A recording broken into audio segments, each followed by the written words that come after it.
Okay, if everyone is ready, we're going to begin with Commissioner Frank Strada will make his official statement.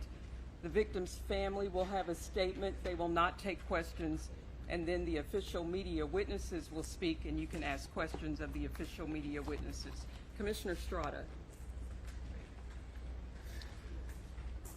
Good morning. Following the U.S. Supreme Court ruling and upon consultation with the Tennessee Attorney General's office, the governor determined that it was lawful to carry out the jury sentence of death given to Mr. Black. Therefore, today, by order of the Tennessee Supreme Court, the Department of Correction carried out the death sentence of Byron Lewis Black by means of lethal injection at the Riverbend Maximum Security Institution. Inmate Black was pronounced dead at 10:43. He had no last words. This concludes my statement.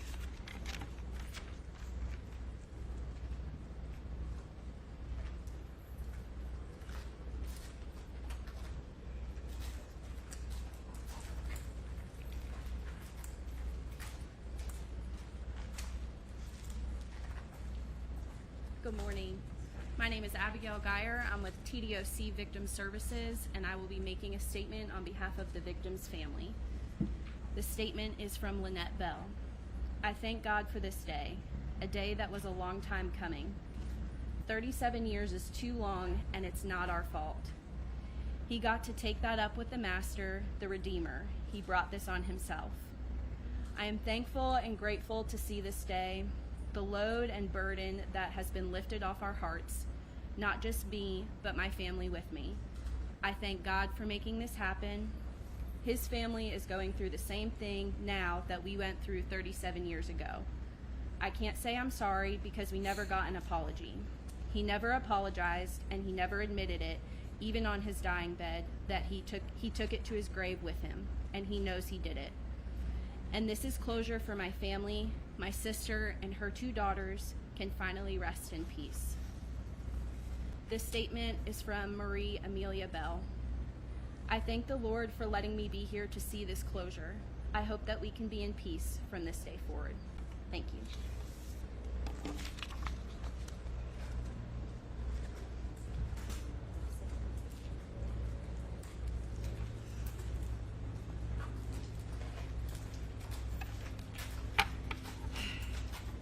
Good morning. I'm Catherine Sweeney. I'm the health reporter at WPLN. We entered into the witness chamber before the execution started and before the curtains were open. That's how the protocol works.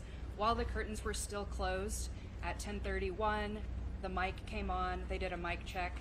That's mostly because of the last execution we couldn't hear very well, and so they made some improvements, and that was very obvious. It was much clearer and much louder than at the last execution.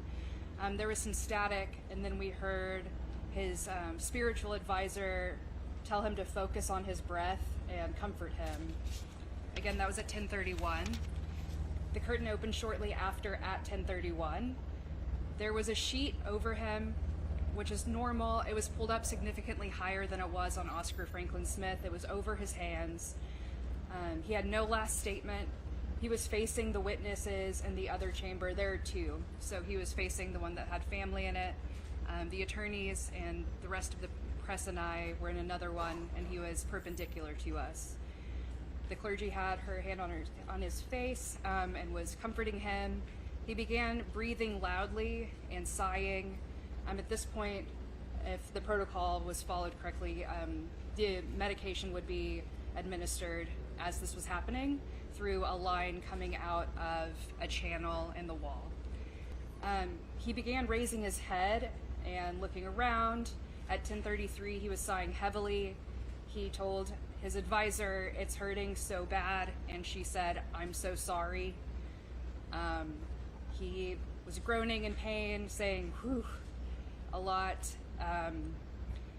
At 10:34, one of the TDOC workers pulled the sheet back some. His hands were revealed. They were taped as they were last time, seemingly with kinesiology tape. That makes it hard to notice if the fingers were trembling. That's sometimes a sign of distress. At 10:34, he was still groaning and raised his head. Again at 10:35, There was some kind of sound I couldn't make out at 10:35 that could be water or clicking, I'm not sure. By 10:36, he became very still. They put the rock out, or the item, I'm not sure what it is, out at 10:36. That's to imply that the medication has been fully administered and the 5-minute waiting period has started. At 10:38, there was some kind of a mechanical sound. The window closed at 10:41, and the doctor came in and certified death at 10:43. If I may, with your experience with this, the last execution and this one, what were the noticeable differences? Obviously, there's the implant that's different, but it seems like you were noticing some differences in reaction. There were definitely differences in reaction. Oscar Franklin Smith was very vocal. He was talking throughout that moment, criticizing the governor, making a lot of more political statements about the justice system. Byron Black was not making statements. He was not vocal. He was showing signs of distress. Oscar Franklin Smith did not, in our experience. Oscar Franklin Smith wasn't panting or sighing or making any of these kinds of sounds that Byron Black did during his execution today. We'll be taking questions after the rest of us, so thank you. I'm Hope Salmon with Fox 17 News. At 10:14, we got into the room, and it was dark at first. Slowly, we began hearing that there was some murmuring. After a while, we noticed that it was somebody praying. At 10:31, we heard a woman say, "Focus on your breathing." And then around that same time, it was asked, Byron Black, do you have any last statement? He replied, no, sir. The spiritual leader then had her hand on his cheek, and you could see that he was doing a lot of heavy breathing. He was looking up. He seemed to just not really know what was going on, head going back up and down. He was giving a deep breath, and then as his breathing continued, he said at some point, this is hurting so bad. That was near 10:33. He was doing a lot more deep breaths, and he was letting a lot of sighs like this. He continued doing that for a while, and then around 10:35, I stopped seeing his chest going up and down the way that it was. Then at 10:36, before the spiritual leader started praying again, we saw the rock come out. As the spiritual leader was praying over him, she was praying for his soul. She continued praying for all of the victims. She prayed for his life, and she kind of concluded with the Lord's Prayer. And at 10:43, we heard over the speaker after the curtain was shut that he was pronounced dead, and they closed the curtain at 10:41.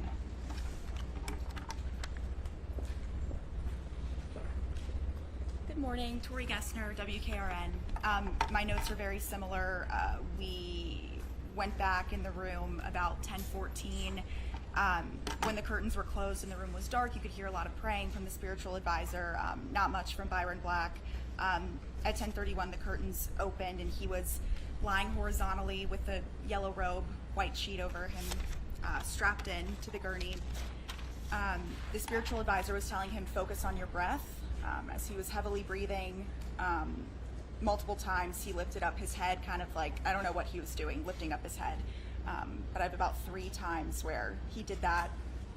At 10:33, he mumbled a little and then said it's hurting so bad. Let's see what else. Yeah, lots of moaning and huffing and puffing. And at 10:36, the rock was placed. The spiritual advisor did mention the victims by name multiple times in prayer. What else? I totally missed when they asked him for his last words. That's how quickly it happened. And yeah, 10:43, time of death. I will say I witnessed Oscar Smith's execution back in May, I believe, and there were definitely clearer, audible signs of distress from what I witnessed. But that's what I got.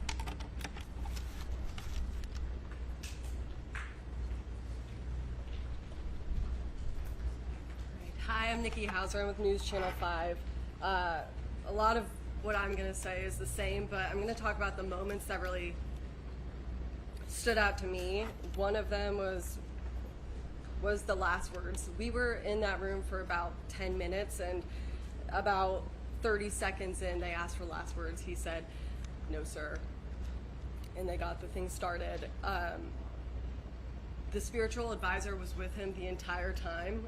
They seemed to have a really close relationship. She touched him on the cheek for a good amount of time, about a minute.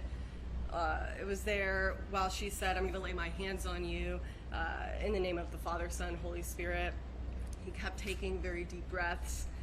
His head did go up a couple times and then back down on the sheet. I'm going to repeat this part because it feels critically important. At one point, he does lift up and he says, "I can't do this." Maybe whispers, but it was audible. There was a beat, and then he said something along the lines of, "It hurts so bad." The spiritual advisor replied to him, "I'm so sorry." And he audibly gasped or made a sound out loud after that. She proceeds to sing, "The Lord is my shepherd." At one point, they readjusted his sheet. I'm not sure why that happened or why that was the case. And as things go on, similar to what everybody else was saying, a lot of deep breaths. We were trying to understand what that meant. It was clear that something was happening to him that he may be reacting to. His feet were moving at some point, and he did keep bringing his head back up and then down. Those were the main signs that I saw as drugs were being administered around 10:35, 10:36. I didn't see any more movement, and that was around the same time that they brought a rock out to, I believe, indicate that the administering was over or something along those lines. Like someone else said, they did, the spiritual advisor went along and mentioned that they're praying not only for his soul, but for the souls of Angela, Latoya, Lakeisha, that they rest in peace. That praying went on for another 5 to 10 minutes. She said the Our Father, and the time of death was at 10:43. And then shortly after that, we saw the spiritual advisor come into our room where we were viewing, and she had a long hug with somebody. Those are my notes.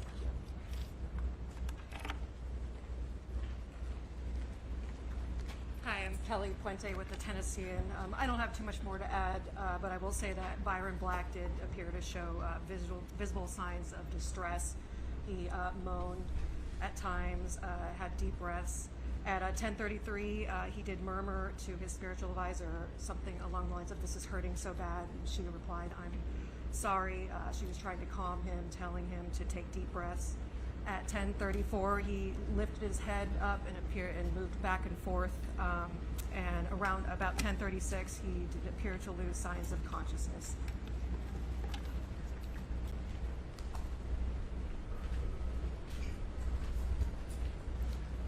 Hi, I'm Jonathan Mattice with the Associated Press. I'll echo what everyone else has said, but just to go over some of my recollections. We entered the execution room, witness room at 10:14. It was dark. We could hear a spiritual advisor praying in the background. It wasn't completely clear what she was saying most of the time. The sound kicked on, and then the blinds were raised so we could view the execution room at about 10:31. The spiritual advisor was standing behind Byron Black, who was already on the gurney, like everyone has said, with a blanket more than midway up his body, the gurney being parallel to how we were viewing the execution. So very quickly, he was asked for his last words, and he responded, "No, sir." The spiritual advisor was continuing to sing, say prayers. A number of times, I would say at least 3 or 4, Byron Black picked his head up, kind of looked around, moved his head around a little bit. He exhaled deeply during several of those occasions. At about 10:33, as everyone else has mentioned, the he just says, "Oh, it's hurting so bad." His spiritual advisor replied, "I'm so sorry, just listen to my voice." Shortly after, he groaned again. By 10:35, his head was tilted towards the spiritual advisor in the other direction from where we were. And after that point, I don't recall seeing Byron Black move again or interact in any way. I will say that how he was restrained, he had what looked like some sort of ace bandage or some sort of brown tape. That sort of tape. He also had sort of a crossbody black restraint that went like an X across him. Couldn't really see what was going on with his legs and feet due to the blanket being up over him. At 10:41, the blinds were closed, and at 10:43, there was an announcement that he had been declared dead, and someone announced that the sentence had been carried out by the state.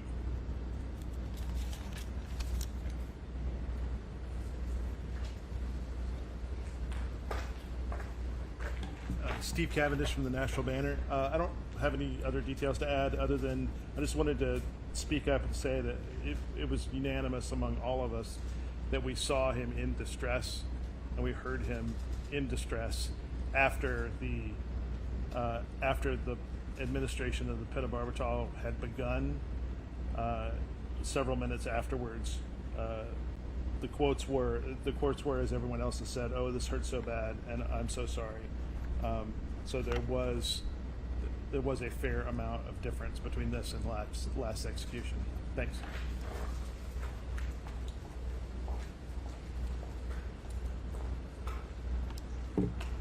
Good morning, I'm Kelly Henry, and I'm lead counsel for Byron Black. I agree with everything that everyone said about what happened inside the official witness room, but I want to share with you what happened this morning and what happened before the curtains opened. I was with Byron this morning from about 6:45 until 9 a.m. And then again, the spiritual advisor and I were called in to witness the cell extraction and the strap down and the IV insertion. We had a church service this morning with the spiritual advisor and myself and Mr. Black. She gave us Holy Communion. We read scripture and shared stories. I asked Byron about whether or not he was going to want to give a final statement, and he said, I've always been shy. That's just not who I am. I don't want to say anything out there. But he had some messages that he wanted delivered that I'd like to deliver. He wanted his family and friends to know, and this is a quote, "I love you, and I won't never forget you. All of our relationships have been very special.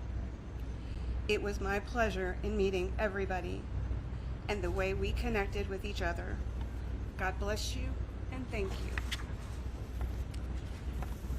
And to his legal team, who I know is watching this live stream, keep doing what you're doing. God gave you a gift. You have power, and I can feel it. At 10 a.m., the spiritual advisor and I were invited back into the area where Mr. Black was kept in his cell. He was seated on his bed upright. We couldn't see the cell extraction. They directed us to a spot where our view was obstructed, but we could hear the cuffs being placed on his arms and legs, and then we saw him being led from the cell. He had to be held up by both arms. There was a guard on either side sort of holding him because his feet don't really work. They lifted him onto the gurney and strapped him to the gurney at that point. At 10:07, we entered the execution chamber, where they began the process of strapping him down. That process took from 10:08 until 10:14. So that gives you a sense of how many straps and how hard they were. After the strap down team finished, an official wearing an earpiece like a security guard checked each strap to make sure that it was very tight. At 10:15, the IV team came in to begin the process of putting in the IVs. The IV on the right side seemed to go in okay. There was a lot of blood from that site, but they cleaned it up pretty quickly and I didn't see any blood continue to ooze. That was not the case on the left side. They clearly had a difficult time getting an IV on the left side. They had to bring out some sort of medical device. I guess it was to try to determine how to get a good vein. It took some time before they were able to get the device in. It was at 10:27 in my notes that the device was finally in.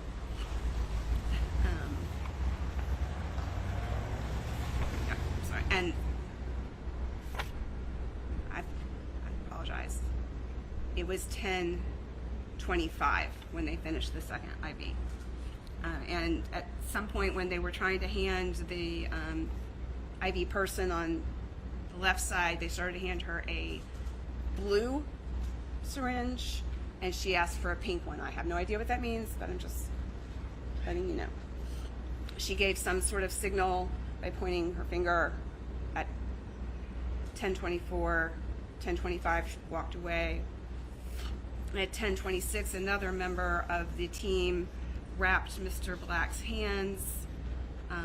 At 10:27, they put 3 EKG strips on Mr. Black. At 10:28, they signaled that the EKG strips were in place.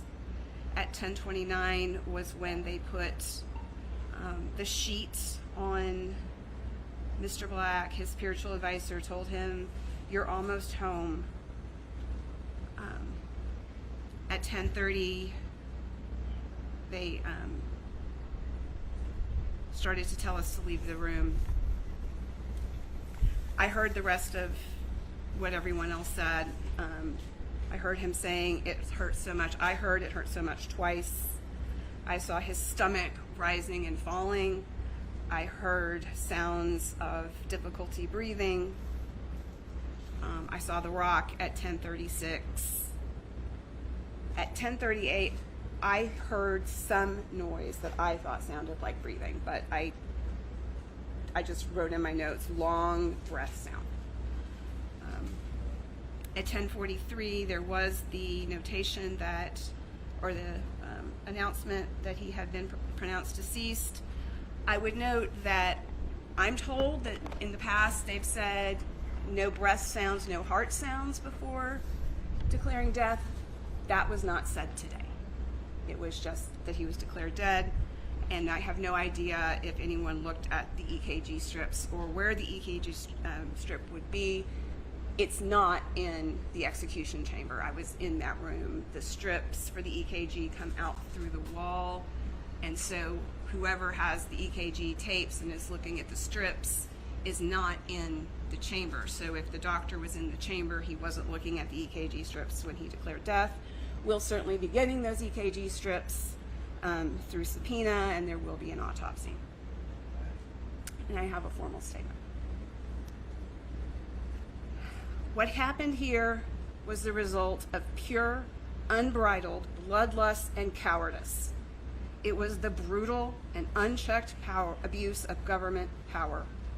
It was the result of a failed criminal legal system that countenanced and even rewarded attorneys who told half-truths and untruths. Today, the state of Tennessee killed a gentle, kind, fragile, intellectually disabled man in a violation of the laws of our country simply because they could. No one in a position of power, certainly not the courts, was willing to stop them. And if you think that what happened today is just about one man, you are wrong. We are witnessing the erosion of the rule of law and every principle of human decency on which this country was founded. Today, it is Byron. Tomorrow, it will be someone you care about. The people who made this happen are not telling the public the truth. They should feel shame, but they seem incapable. I represented Byron Black for 25 years, and for 25 years, every visit with Byron was filled with stories of family.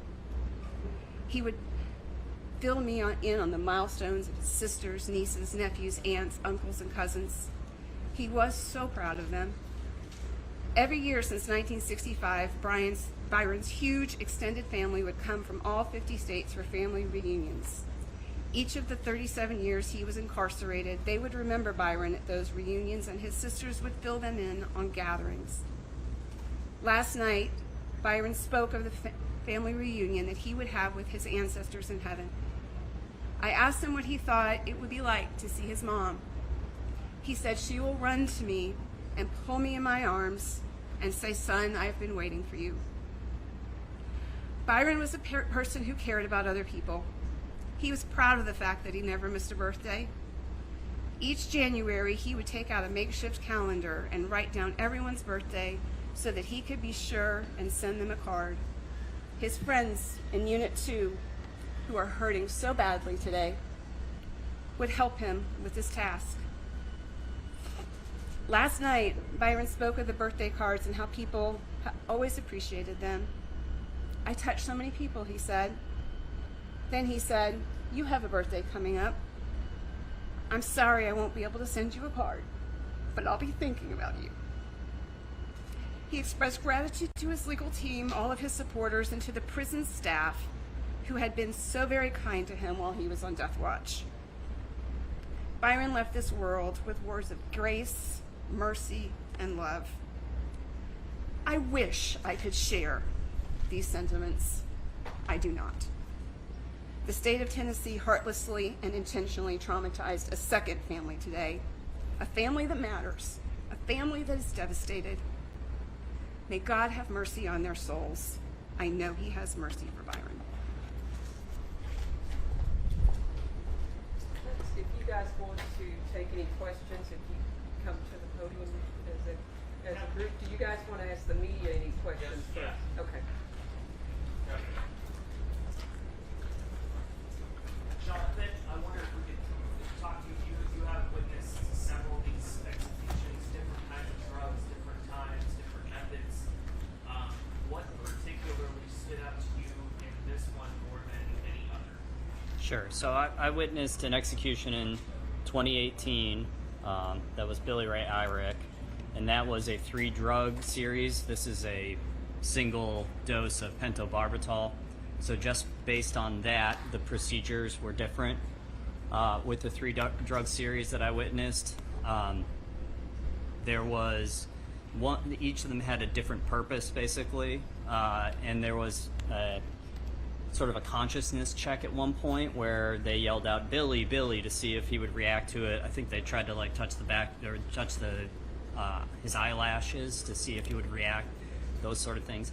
That doesn't happen with the pentobarbital because it's one drug administered, and that's pretty much the whole process here.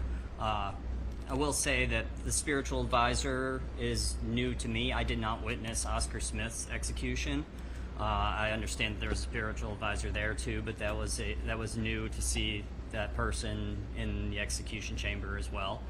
And I also witnessed the 2019 execution of Stephen West, and that was by electric chair, which is a totally different process with a different protocol and all of that. In terms of the physical reaction, though, is particularly the lethal injections. What stood out to you? What was different this time than others? Byron Black did pick his head up several times, looked around. He made the comment that it was hurting so bad that was audible. Those were notable. Billy Ray Irick was the only other lethal injection I had witnessed, and his reaction was not necessarily. He gave a final statement. You could see his body moving up and down, and those sort of things. It looked different, but also different procedure, different drugs, and there was a long pause in between executions because that 3-drug series, there were issues with that, and accountability measures and that sort of thing. You guys talked about his chest rising and dropping. Were there any sudden jolts, any sudden movements? Was that just a steady rate where his chest was rising and falling, or were there any sudden movements? Does anybody want to take that one? I don't recall seeing a jerk upward of his chest or anything like that. The movements that I saw were mainly his head coming up a few times, 3 or 4 times, maybe more. Anybody else? I agree. Yeah. If possible, Steve mentioned that there was a unanimous kind of decision or unanimous agreement that he was in distress. Can you expand on that? Yeah, I mean, as a witness, we can only say so much because we can't say exactly how he was feeling, but we all did get out of there and speak in a room for about 5 minutes and go over the notes that we all took, and it was unanimous, the notes that we said about his audible gasps, the head coming up. There was clearly something that was going on with him. I wouldn't use the word distress, but we were all in agreement that there was a sort of discomfort that was going on during administration. And you also can't refute the fact that he did out loud say, "I can't do this, that hurts so bad."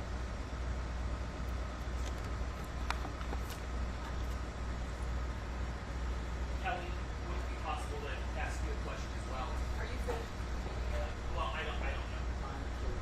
No, I'm not. Let's do the media questions. Okay. And then you can.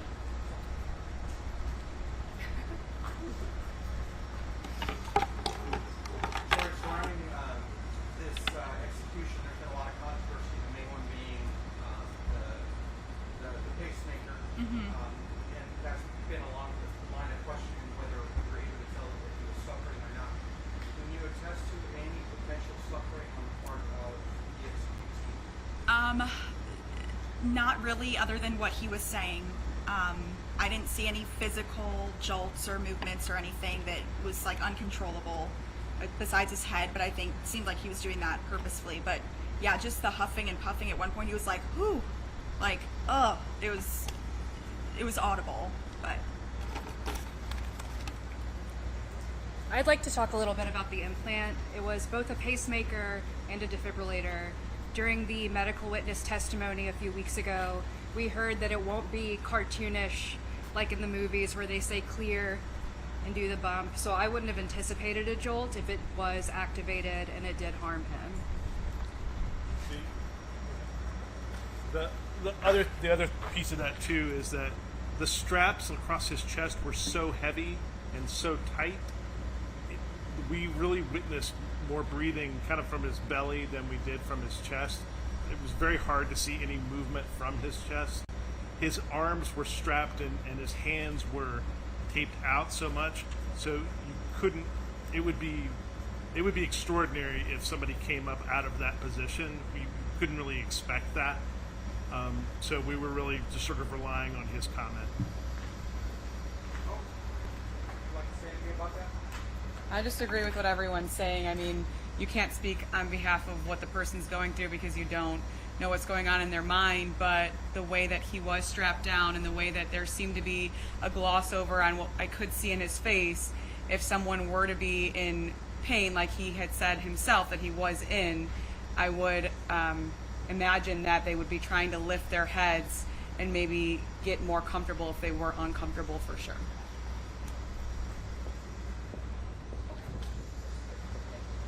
So after you finish your questions, you guys have 1 hour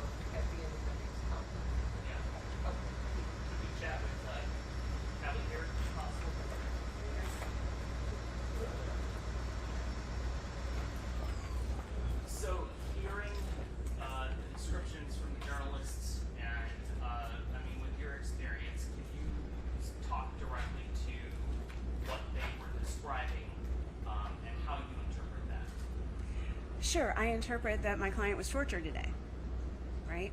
What we know from the science is that the pentobarbital itself is painful.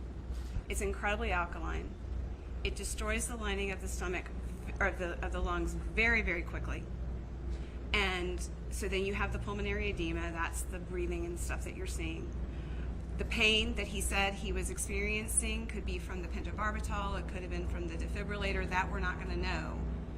Hopefully we'll get that defibrillator interrogated and we'll have more information for you once the autopsy is concluded and once we're able to get possession of the defibrillator and take it to our own experts. But this is a classic case of a person who was put through extreme pain through a process of lethal injection. And it's what we've been saying in court for years. And the other important thing I would say that we learned through the science, the testimony that Judge Perkins heard, was that there's a difference between being unresponsive and being unconscious. We know that the pentobarbital will eventually make a person unresponsive. So after about 10:36, and when he became unresponsive, that doesn't mean he was unconscious. It doesn't mean he was unaware or he wasn't experiencing the pulmonary edema and the other effects of what was going on in his body. But the fact that he was able to raise his head several times and express pain tells you that the pentobarbital was not acting the way the state's experts claim it acts. Because if it acts the way they testified to, he wouldn't have been lifting his head. He wouldn't have been saying that he was in pain. And what we don't know, because they covered it up by tying his hands down and by covering his feet, those are the things that an anesthesiologist is going to look for to see if the person is experiencing what's happening to them. And that was covered up. Okay. Thank you all. That's all of the time we have now. You have 1 hour from now to please leave the premises.